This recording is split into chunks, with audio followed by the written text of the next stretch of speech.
Good morning students. हम कर रहे थे पी ब्लॉक एलिमेंट्स में कल सारी रिएक्शंस कंप्लीट हो चुकी हैं आपकी। आज हम करेंगे, कल हमने कार्बन का यूनिक नेचर भी डिस्कस कर चुके थे। आज हम करेंगे बात एलोट्रोप्स की। एलोट्रोप्स क्या होते हैं? The phenomena of existence of an element in two or more form which have a different physical property but identical chemical properties is called allotropy and the different forms are called allotropes. यहाँ मैंने क्या बोला, आपके पास कोई भी particular आपका compound है, ठीक है, कोई भी एलिमेंट है, वो डिफरेंट फॉर्म में एग्जिस्ट करता है। उसकी क्या होती है? फिजिकल प्रॉपर्टीज तो डिफरेंट होती हैं लेकिन केमिकल प्रॉपर्टीज सेम होती हैं। उस फिनोमिना को आप क्या कहोगे? एलोट्रोपी। और उन कंपाउंड्स को क्या कहोगे? एलोट्रोप्स। कार्बन के एलोट्रोप्स की यहाँ हम डिस्कस करेंगे। 2 फॉर्म्स हैं, that is crystalline form and amorphous form. Crystalline form यानी वेल पैक्ड स्ट्रक्चर, एक डेफिनेट पैटर्न होता है इनका, दैट इज क्रिस्टलाइन फॉर्म। और एमोर्फस यानी पाउडरी फॉर्म, या आप बोल सकते हैं इनकी कोई वेल डिफाइंड स्ट्रक्चर नहीं होती, आप उसको क्या बोलोगे? Amorphous form. Crystalline form are 3 kinds, diamond, graphite and fullerene. Amorphous like coke, charcoal, lamp black. ये सारे किसके एलोट्रोप्स हैं? कार्बन के। ओनली एंड ओनली कार्बन के एलोट्रोप्स हैं, डायमंड, ग्रेफाइट और fullerene. Next is diamond. Diamond का यहाँ मैंने जो आपको स्ट्रक्चर ड्रॉ किया है, ये होता है डायमंड का स्ट्रक्चर। इसके अंदर क्या होता है कि जो एक कार्बन है वो फर्दर 4 कार्बन से अटैच होगा, 1 2 3 4, ठीक है, ऐसे अरेंजमेंट होगी इसकी। जो डायमंड है वो एक क्या है? एक एलोट्रोप है, एक्सट्रीमली हार्ड है, हाईली रिफ्रैक्टिव है। रिफ्रैक्टिव यानी ये लाइट को रिफ्लेक्ट भी करेगा और रिफ्रैक्ट भी करेगा, ठीक है। इस वजह से जो इसका रिफ्रैक्टिव इंडेक्स है वो 2.5 है डायमंड के केस में। और ये एक ट्रांसपेरेंट सब्सटेंस है। ट्रांसपेरेंट है इसलिए इजिली क्या कर पाएगा? लाइट को रिफ्रैक्ट और रिफ्लेक्ट। Got it. जो डायमंड के केस में हाइब्रिडाइजेशन होता है, ये होता है sp3 hybridisation.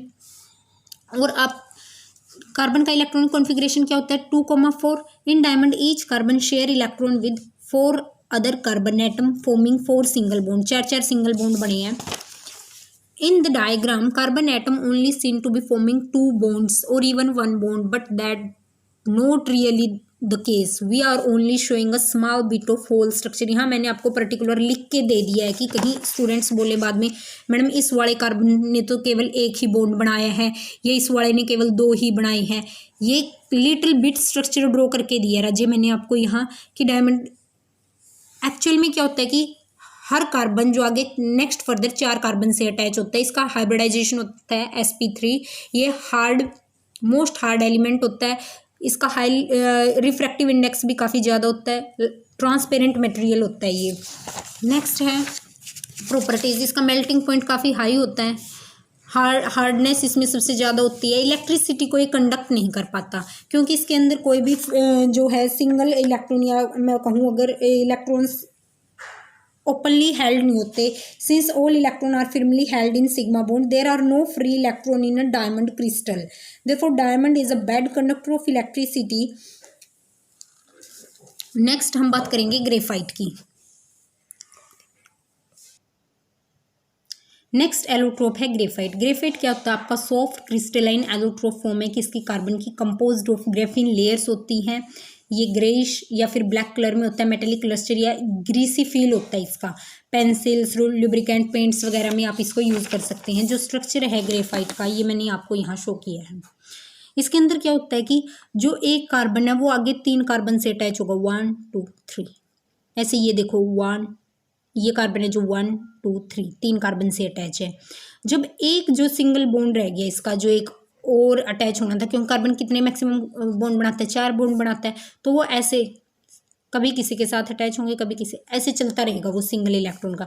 Each carbon is only covalently bonded to 3 other carbon atom rather than to 4 as in diamond. Diamond के केस में क्या था? 4 था, लेकिन ग्रेफाइट के केस में 3 कार्बन से ही अटैच होगा।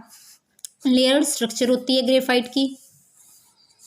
इसका मेल्टिंग पॉइंट हाई होता है, सॉफ्ट होता है, स्लिपरी फील होता है, लोअर डेंसिटी होती है किसके कंपैरिजन में? डायमंड के कंपैरिजन में। और मेन क्या है? ये गुड कंडक्टर ऑफ इलेक्ट्रिसिटी है।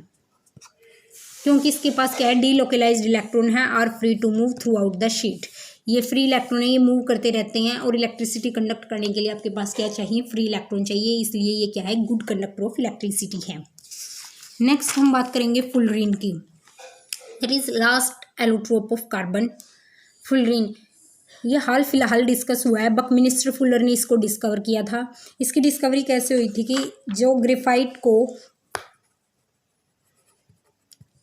इलेक्ट्रिक आर्क पे हीट किया इन द प्रेजेंस ऑफ आपकी नोबल गैस हीलियम, आर्गन या नियोन, आप जो भी लो, वेपराइज्ड कार्बन आई, फिर कुछ उसको कंडेंस करने के बाद क्या मिला आपको, C60 और C70 के कुछ बॉल्स मिले, सोटी बॉल्स मिले थे इनको, जिसका नाम इन्होंने क्या रख दिया कि एक फुलरीन है। ये कैसा कंपाउंड है जिसको आप नाम करोगे फुलरीन। बकमिनिस्टर फुलर के नाम पे इसका नाम फुलरीन बना था। और ये consist of hexagonal ring of carbon atom like graphite, क्योंकि ये ग्रेफाइट की हीटिंग प्रोसेस से ही आपको मिला है फुलरीन। इसके अंदर हाइब्रिडाइजेशन होता है sp2। ग्रेफाइट के केस में भी हाइब्रिडाइजेशन कैसे होता है, sp2। इसके केस में भी हाइब्रिडाइजेशन sp2 ही होगा। सोसर बॉल की तरह इसकी स्ट्रक्चर होती है। इसके अंदर हेक्सागोनल और पेंटागोनल रिंग होती हैं। 20 हेक्सागोनल और 12 पेंटागोनल रिंग्स की इसके अंदर अरेंजमेंट होती है, तब जाके एक फुलरीन की स्ट्रक्चर कंप्लीट होती है। इसकी प्रॉपर्टीज़ क्या हैं, ये सेमीकंडक्टर की तरह बिहेव करता है, फोटोक्रोमिक इफेक्ट को भी शो करता है, और is essentially insoluble in polar solvent and sparingly soluble in alkanes. Alkanes के केस में स्पायरिंगली सोलेबल होता है, लेकिन पोलर सॉल्वेंट के केस में ये क्या होता है, इनसोलेबल होता है। ये थे आपके एलोट्रोप्स ऑफ कार्बन। आपका चैप्टर कंप्लीट होता है।